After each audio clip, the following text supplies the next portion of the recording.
empezar el estudio bíblico en la escuela dominical de este día y vamos a iniciar un nuevo tema. Vamos a iniciar el Evangelio de Juan. Siempre que se inicia leyendo un libro de la Biblia es bueno reconocer el contexto o recordar el contexto.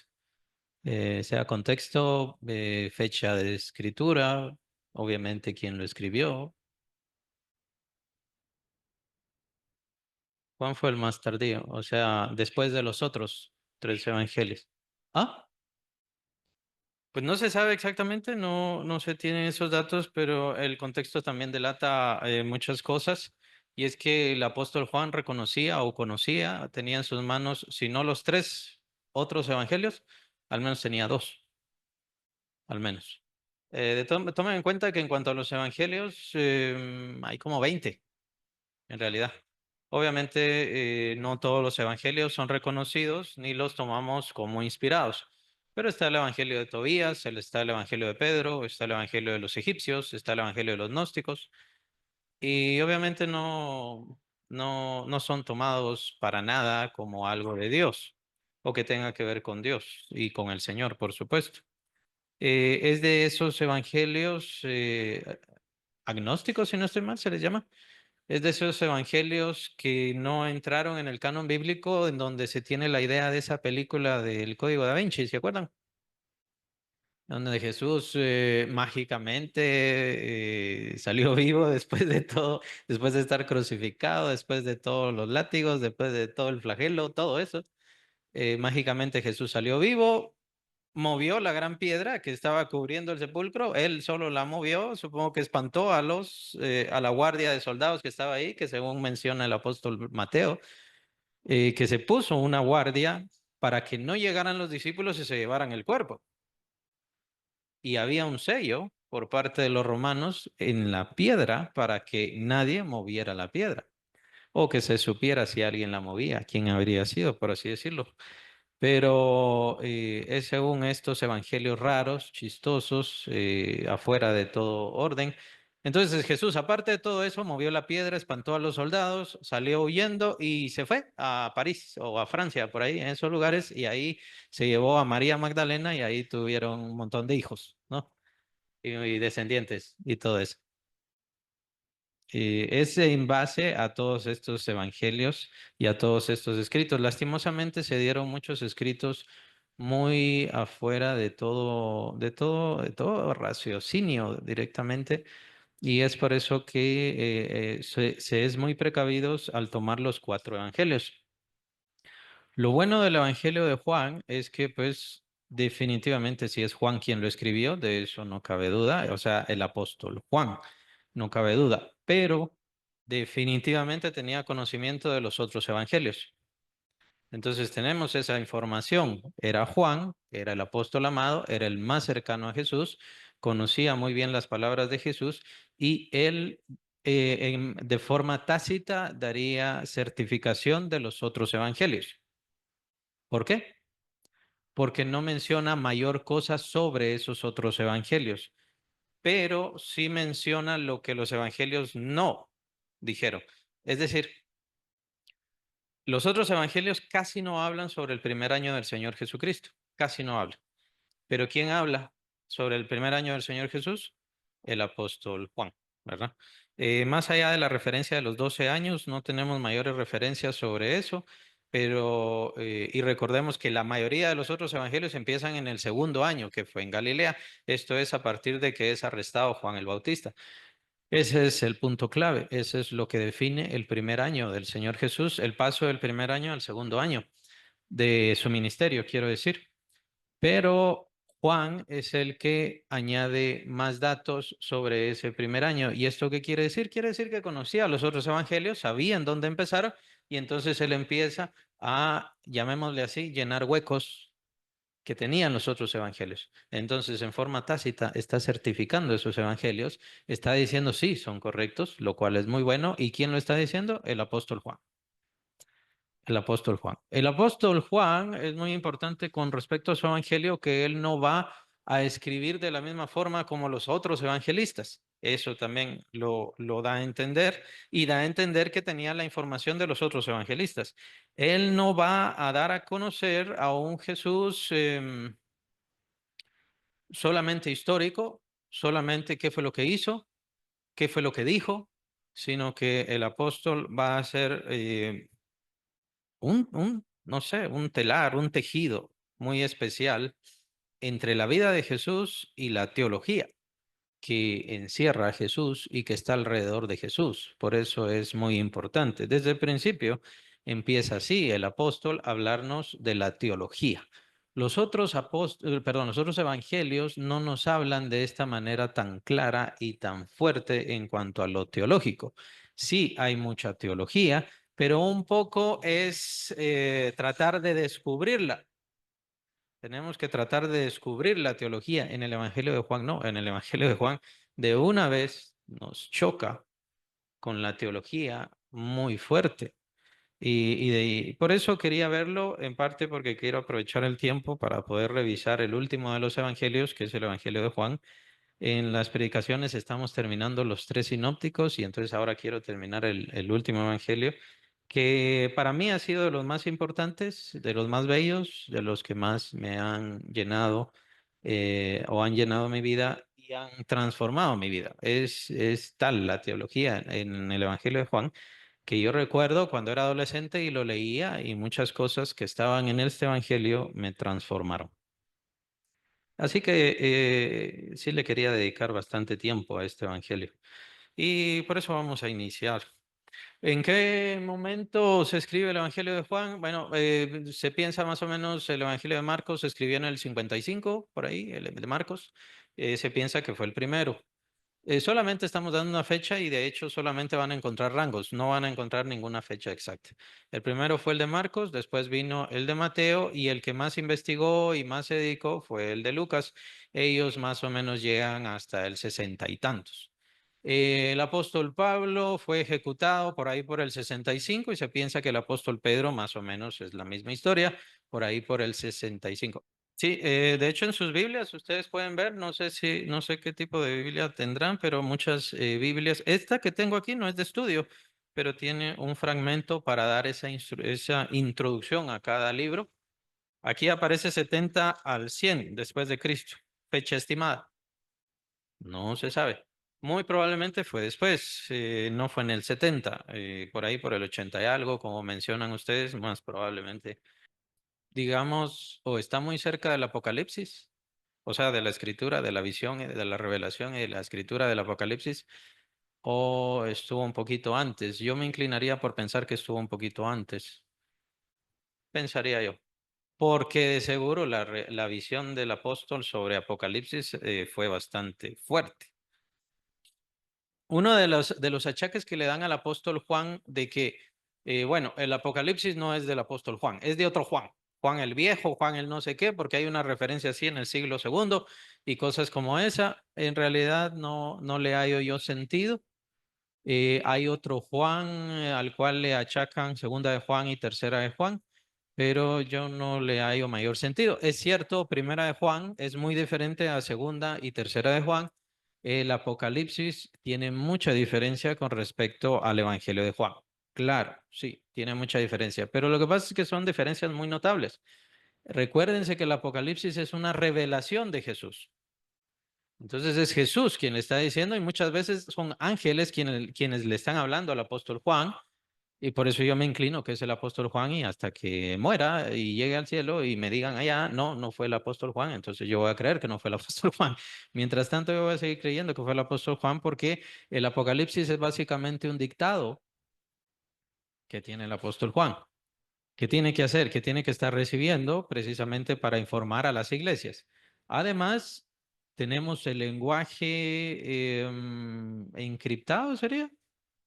Tal vez sería la mejor forma de escribirlo. El apóstol Juan sí vivió los tiempos más severos de la persecución. Mencionaba el tiempo de ejecución en que se estima al apóstol Pablo en el 65 después de Cristo. Más o menos por ahí también fue Pedro, 65. Entonces estamos hablando de la persecución con Nerón. Nerón fue el que incendió Roma, ¿se acuerdan? Lo que quería hacer era renovar los edificios de Roma, pero tenía que echarle a alguien la culpa porque él incendió Roma. Entonces tenía que echarle la culpa a alguien, entonces le echó la culpa a los cristianos y empezó la gran persecución. En esa persecución es donde son martirizados Pablo y Pedro. Pero el apóstol Juan siguió todos esos años y después de Nerón siguieron más emperadores terribles haciendo cosas espantosas. Vespasiano, creo que Calígula también es otro. Todos estos eh, no los vivieron los demás apóstoles, quien sí lo vivió fue el apóstol Juan. Porque si no, al menos sí se considera que el apóstol Juan llegó hasta el cambio de siglo, o sea, hasta el 100, ¿no? Hasta ahí llegó el apóstol Juan, se considera, se piensa el lugar en donde fue escrito el Evangelio fue en Éfeso porque el apóstol Juan vivió sus últimos días en Éfeso, en la iglesia de Éfeso, según la tradición. Entonces, el apóstol Juan sí delata mucho lenguaje escondido, mucho lenguaje simbólico, porque en aquellos tiempos él estaba viviendo persecuciones, toda la iglesia estaba viviendo persecuciones espantosas. Entonces, por eso, segunda de Juan, ustedes van a encontrar en segunda de Juan a la señora, es una de las imágenes que da el apóstol, a la señora, está hablando de la iglesia, tus hijos, está hablando de los creyentes. Entonces, de ahí empiezan los símbolos, los vemos entonces en la iglesia y por supuesto, cualquier creyente reconocería los símbolos. La Biblia y el Evangelio es muy simbólico y tiene muchos nombres y tiene muchos términos los cuales hay que ir descubriendo.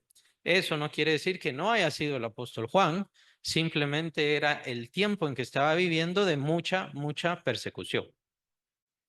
Tomen en cuenta, o al menos se piensa, algunos piensan, no digo es la tradición, solamente algunos piensan, que es por la carta a los romanos que fue ejecutado el apóstol Pablo. ¿Por qué? Porque en la carta de Romanos aparece que Jesús es el Señor, Jesús es Dios y diferentes cosas, y a causa de esto es que fue leído ante el emperador y entonces el emperador ya dio la sentencia de ejecución. Tomen en cuenta también que los emperadores eran considerados dioses, básicamente desde Julio César, por ahí. Entonces, poner a otro dios era hablar en contra del emperador, a otro señor, a otro amo, era hablar en contra del emperador. Entonces, la carta de Romanos bien podría haber sido, no digo que lo fue, pero bien podría haber sido la razón por la cual el apóstol Pablo fue ejecutado. Entonces, por esta razón, los escritos, todavía llegando al primer siglo, a finales del primer siglo, muy probablemente es razonable que fueran muy simbólicos, muy escondida su forma de hablar. ¿Ya? Entonces, a mí es cierto que no hay una gran carga teológica en segunda de Juan o en tercera de Juan, no digamos, pero se nota un lenguaje de persecución, como estaban hablando en aquel entonces. Em, Muy probablemente por eso está tan lleno de símbolos el Evangelio de Juan, muy probablemente. Muy probablemente por eso el apóstol encerró su teología en muchas simbologías. Los milagros mostraban alguna parte de Jesús y hablaban mucha teología con respecto al Señor Jesucristo. Así que todas estas cosas las podemos ver en este evangelio tan importante. En esta Biblia, yo no sé en la Biblia de ustedes, pero en mi Biblia ya no aparece según San Juan. No sé si así aparece en la de ustedes todavía. Pero a mí, en mi Biblia, ya no. El título del Evangelio es Cata Juanos o según Juan. Según Juan. Y ya saben que en la religión le pusieron el san, ¿sí? Ahora, sobre Juan no sabemos mayor cosa. No, es muy interesante el primer capítulo de Apocalipsis, donde sí nos menciona, estaba en tal lugar, hice esto, el Señor me habló y me dijo que lo enviara. Es muy extraño, muy diferente, quiero decir, a su evangelio. ¿Por qué razones el apóstol eligió su evangelio así? No lo sabemos. Bueno, aquí en mi Biblia, como mencionaron ustedes en el 85, aquí en mi Biblia dice el 70 al 100 después de Cristo. A pesar de eso, es importante entender, conforme a lo que acabo de mencionar y conforme a las lecturas, no sé si eso es la inquietud que también ustedes le han dado, estoy seguro que muchos han leído el Evangelio de Juan, que el Evangelio de Juan no trata de parecerse o no tiene la misma información exacta al calco que los otros evangelios. Y tiene algunas cosas que no dicen los evangelios y sí lo tiene el Evangelio de Juan. Entonces yo lo que entiendo ahí es lo que ya he mencionado, debido a que es tardío, él había leído los otros evangelios de forma tácita, certifica esos evangelios y toda la información que está en ellos, o sea, los tres sinópticos, y solamente está complementando información. Y lo que está haciendo es dar una información todavía más teológica, más profunda, más alta, más fuerte y contundente. Por eso el Evangelio de Juan es muy transformador. Pero ciertamente se necesitan los otros evangelios para entender el contexto del ministerio del Señor Jesús, ¿sí? Recuerden que existía la tradición, esto lo menciona acá el apóstol al final de su evangelio, estaba la tradición donde estaba el Señor, recuerden, restableciendo o fortaleciendo al apóstol Pedro, y entonces ya se acuerdan todo lo que dice en ese momento con Pedro, entonces le dice Pedro al Señor, señalando a Juan, Señor, ¿y este qué? ¿Y a ti qué? Le dice el Señor. Si yo quiero que Él quede hasta que yo venga, ¿a ti qué? Tú ven y sígueme. ¿Ya? O sea, no te preocupes por lo que va a hacer Él. Ahora, a causa de esas palabras que dijo el Señor, se tenía la tradición o la expectativa de que el apóstol Juan no iba a morir sino hasta que viniera el Señor. Pero ya sabemos que obviamente eso no iba a pasar. Lo que sí pasó es que el apóstol, en cierta forma, vio al Señor venir antes de morir cuando fue el Apocalipsis. Si a eso se refería el Señor, no lo sabemos, probablemente. Pero imagínense, él estaba en Patmos siendo perseguido, estamos hablando casi al final del siglo, y entonces empieza la voz del Señor y empieza la revelación gloriosa del Señor. Entonces, de seguro fue algo increíble para el apóstol poder contemplar eso. Lo que pasa es que era columna de la iglesia y no lo mataron. O sea, eso es uno de los beneficios que quiso el Señor con respecto a este apóstol. ¿Se recuerdan cuál es el apodo del apóstol Juan? Aparte de Boanerges. Ah, el discípulo amado, ¿sí? Es muy extraño. ¿Por qué Juan habrá reflejado su relación tan personal, llamémosle tan íntima con el Señor Jesús? Tiene sus detalles, ¿no? Este es uno, discípulo amado. El otro es lo que acabamos de mencionar, el asunto que le dice el Señor, si yo le dice a Pedro sobre Juan, si yo quiero que él quede hasta que yo venga, ¿a ti qué? ¿Por qué lo menciona? Y menciona la tradición que se empezó a decir desde ese entonces, pero dice, y él aclara, no quiere decir, no quiso decir el Señor Jesús que este discípulo se iba a quedar. Bueno, que Jesús no quiso decir que él iba a vivir para siempre, que Juan iba a vivir para siempre. No fue eso lo que quiso decir, pero fue la tradición o el chisme, llamémosle lo que se regó, la fama que se dio, que él no iba a morir. No, eso no fue lo que quiso decir. Tiene sus detalles según la tradición. Hasta ahí, y yo menciono según la tradición porque no tenemos mayor información al respecto. No lo tenemos. Prácticamente, según la tradición, la adoración a las reliquias, ¿se acuerdan? Como había muchos muertos, muchos asesinados a causa del cristianismo, la reliquia, los huesitos y las diferentes cosas, empezó su adoración por ahí, por ese segundo siglo. Y hay algunas cartas buenas, pero dan la intención o la impresión como que existía la adoración a reliquias. Entonces, todo es parte de la tradición. En cuanto a la tradición, no sabemos muy bien. No, mejor no metamos las manos al fuego al respecto. Es la misma historia con la fecha. La fecha no la sabemos y no la vamos a saber exactamente. Pero de acuerdo a la información, se nos orienta en qué forma y todo lo que he explicado con respecto a los otros evangelios, en qué lugar fue escrito este evangelio y su importancia y su certificación de los otros evangelios. Es mejor que nos quedemos con esas cosas. La tradición también es lo que empezó a poner el San Juan. San Mateo, San Lucas. No hace falta estar usando eso. Todos somos santos en Cristo Jesús. Todos. Eso es para hacer adoración, hacerlos a ellos adoración, y es por causa del sincretismo que se utilizó en diversos lugares y todavía se sigue utilizando. En el vudú y en otros lugares así, diferentes cuestiones de brujería, se utiliza el sincretismo católico. Que tampoco digo, bueno, quienes lo digan el de San Juan, igual lo vemos en la Biblia, ¿no? Todavía vemos el San. Quien lo quiera decir está bien, pero son tradicionalismos de la religión de donde venimos saliendo, o sea, de donde todavía no se ha logrado salir completamente. Son todavía esos atrasos litúrgicos, religiosos y diferentes cosas. Más o menos en ese caso es como que yo me tiene que decir pastor. Si no me dice pastor, me está faltando el respeto. No, para nada. O reverendo. Hay unas iglesias donde hay que decirle reverendo.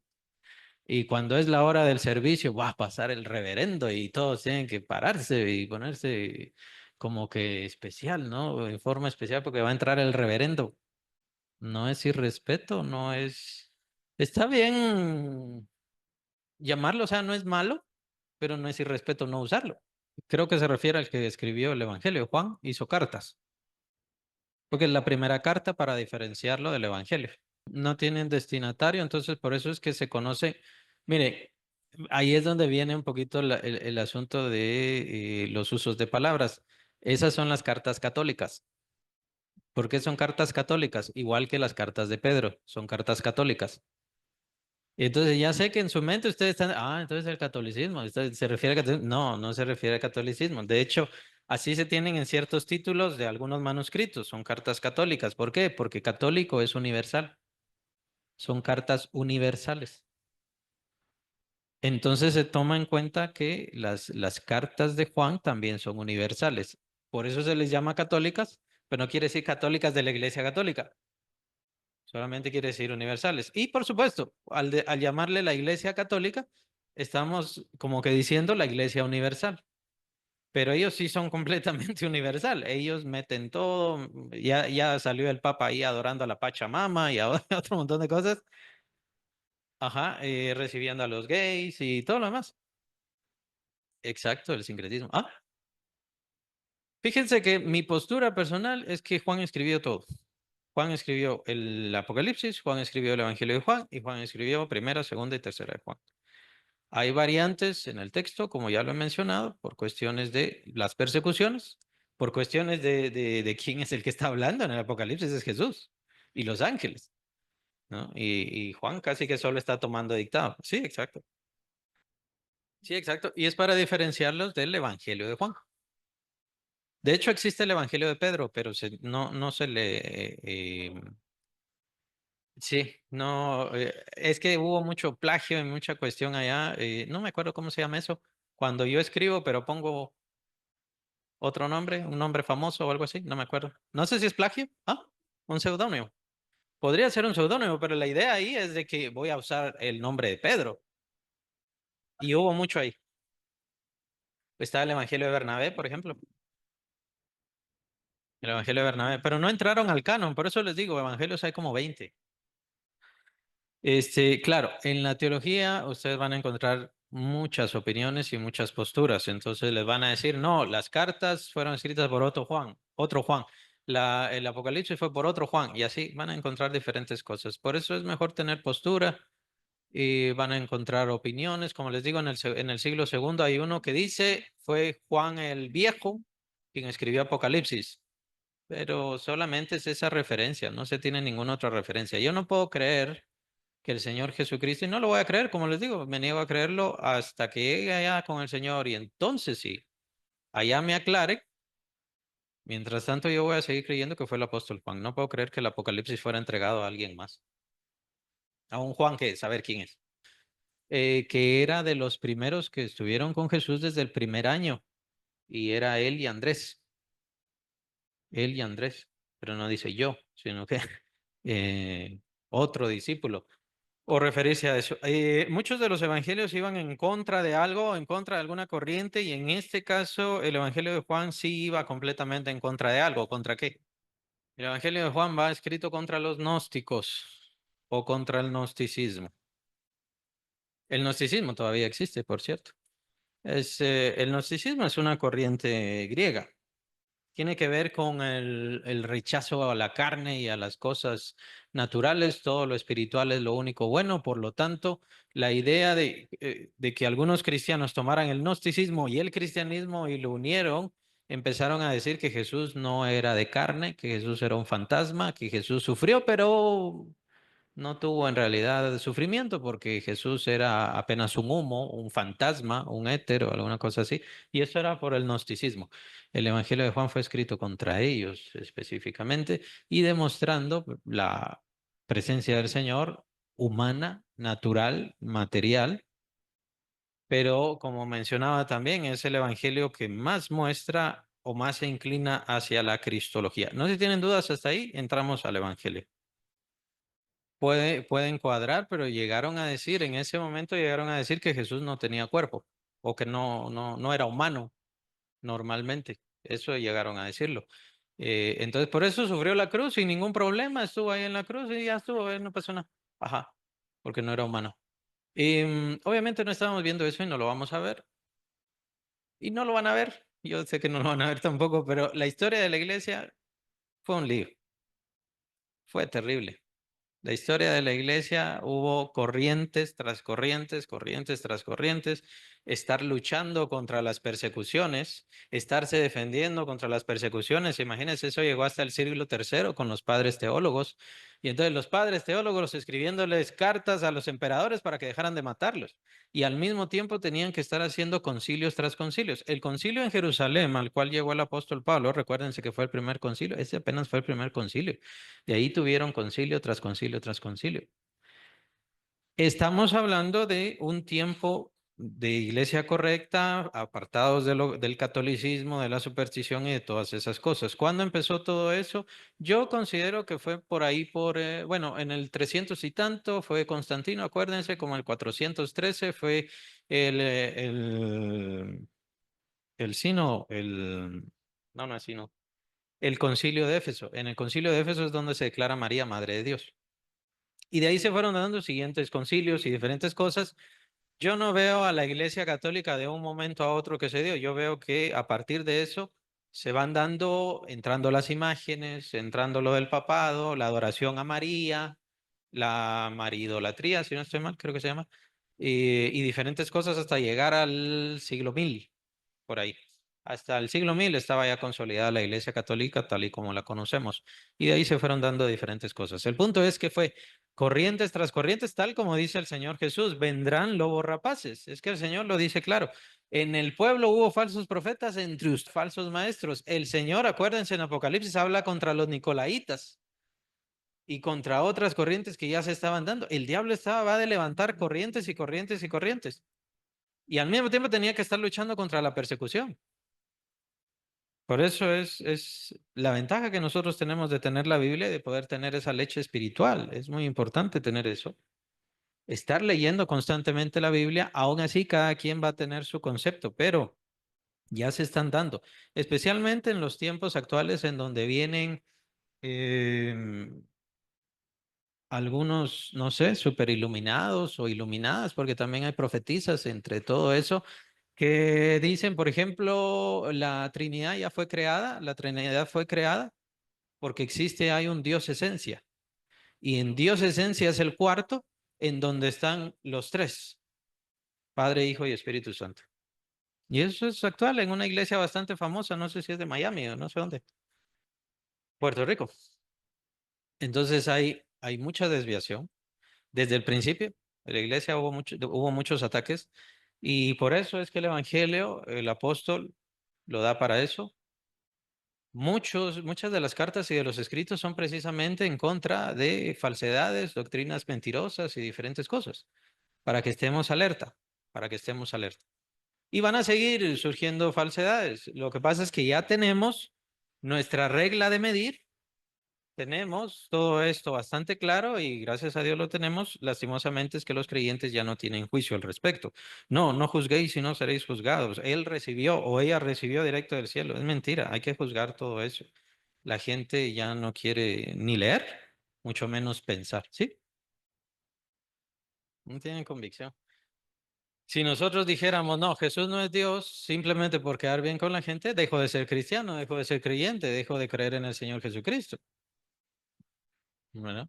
En cambio, ellos sí felices de la vida le piden a María y no hay problema. No, no hace falta no decir que María no es diosa, ¿no? Deberían decirlo.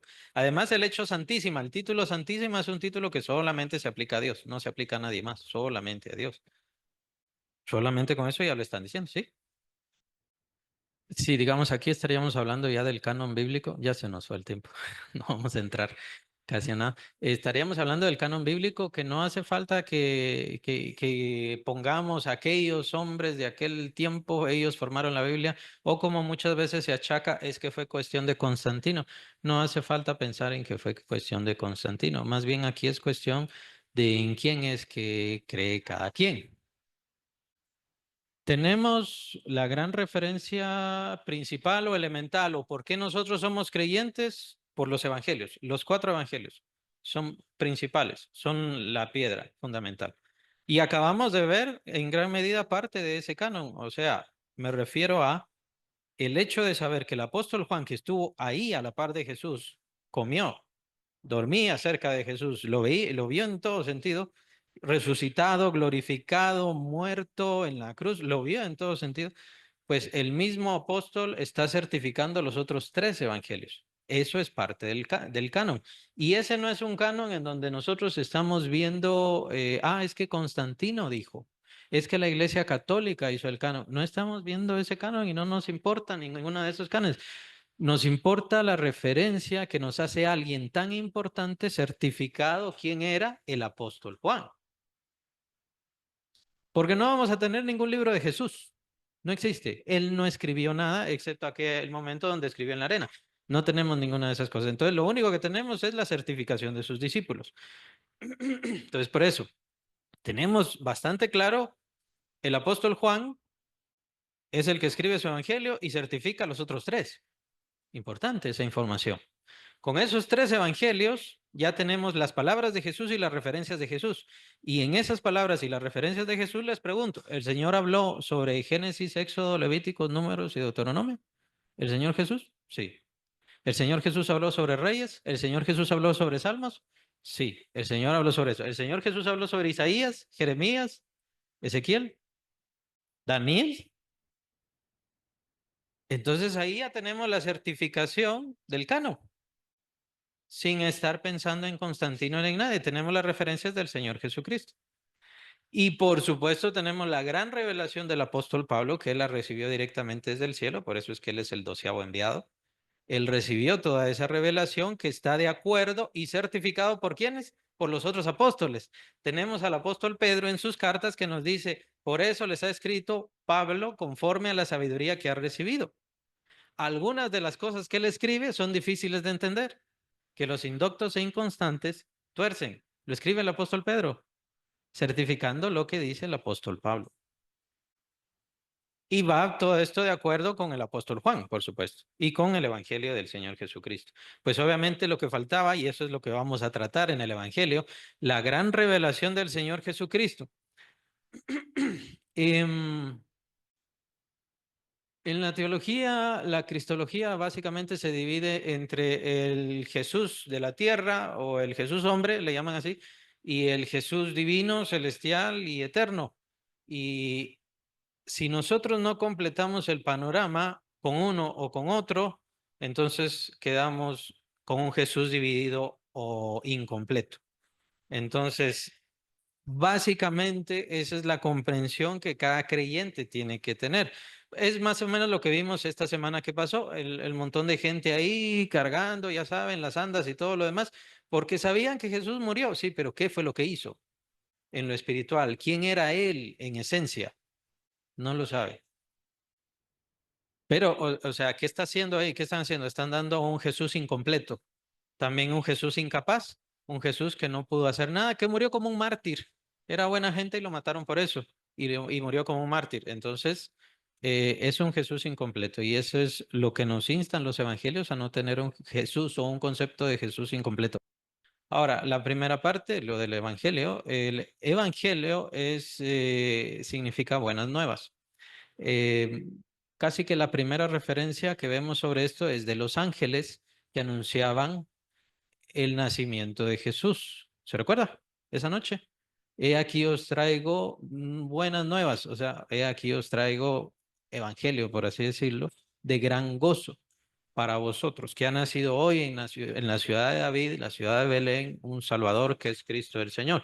¿Se recuerda? Entonces, esa es la primera referencia, pero no es una referencia a eso de los ángeles, sino a las buenas nuevas que vino Cristo para salvarnos. Eso es lo que significa evangelio. Ese es el primer nombre de la iglesia, o la iglesia evangélica, la iglesia de Cristo. ¿Cuál es su primer nombre? Camino. Y entonces las referencias que vemos en Hechos y en esos lugares hablan de este camino, este camino. Si no estoy mal, es el Evangelio de Marcos el que delata mucho esto del camino, porque van a encontrar en el Evangelio de Marcos y que aprovechen su fin de semana a leerlo, y pongan la atención y subrayen donde aparezca camino. Jesús iba en el camino y tal venía del camino, iba por el camino. Mucha referencia, mucha referencia. Entonces, casi como que fuera un mensaje subliminal hacia ese nombre, camino. Pero así se empezaron a llamar. Van a ver en los primeros capítulos de Hechos donde se da la referencia a este camino. Y el camino, este camino está con C mayúscula, o sea, es un nombre. Así se le llamaba. Ya no usamos obviamente ese nombre, de ahí viene, se les llamó primeramente cristianos a los cristianos o a los seguidores de Jesús en la iglesia que fue la cuna del crecimiento del apóstol Pablo, Antioquía de Siria. Fue la cuna del crecimiento del apóstol Pablo, su desarrollo espiritual, y ahí fue llamado por el Espíritu Santo a las naciones, Antioquía de Siria. Y después también es ahí donde se les llama cristianos a los cristianos por primera vez. De ahí vienen esos nombres. Ahora, evangélicos, el término evangélicos o la iglesia evangélica, este término ya que usamos ahora, lo empezó a utilizar, si no estoy mal, Martín Lutero. Si no estoy mal, fue el que lo puso y lo empezó a utilizar bastante. Y de ahí lo tomamos nosotros. Sí, de hecho hay muchos católicos que hasta se ofenden, ¿no? Yo también soy cristiano. Vale. Entonces, por eso cristiano evangélico, ¿no? Hay muchas referencias en el Evangelio de Marcos. Recuérdense que Marcos era joven en el tiempo de su evangelio, muy, muy joven. Se piensa que era adolescente o que era el joven que salió desnudo en aquella ocasión. Entonces, ¿cómo tenía toda la información Marcos? Bueno, se considera que Marcos fue un gran compañero del apóstol Pedro. Entonces, por eso es que el Evangelio de Pedro fue escrito, no el Evangelio de Pedro, sino el Evangelio de Marcos fue escrito con la ayuda y con mucha de la información del apóstol Pedro. Y mucha de la información que tenía el apóstol Pablo fue la que le entregó también a Lucas para poder escribir su Evangelio de Lucas. Entonces los apóstoles no estaban afuera de... Es cierto que, bueno, tenemos solo Mateo y a Juan como apóstoles, sí, pero los otros apóstoles también participaron. Además, Lucas no se quedó solamente con el testimonio de Pablo, fue a hablar con todas las personas, incluso deberíamos considerar, incluso creer, de que Lucas fue a hablar con María, la madre de Jesús, y tomó información porque es el que más referencias tiene sobre el nacimiento del Señor Jesucristo, cosas que solamente María podría saber. Obviamente sabemos que José, para el tiempo del ministerio de Jesús, ya estaba muerto, se piensa. Entonces, es la riqueza de los evangelios.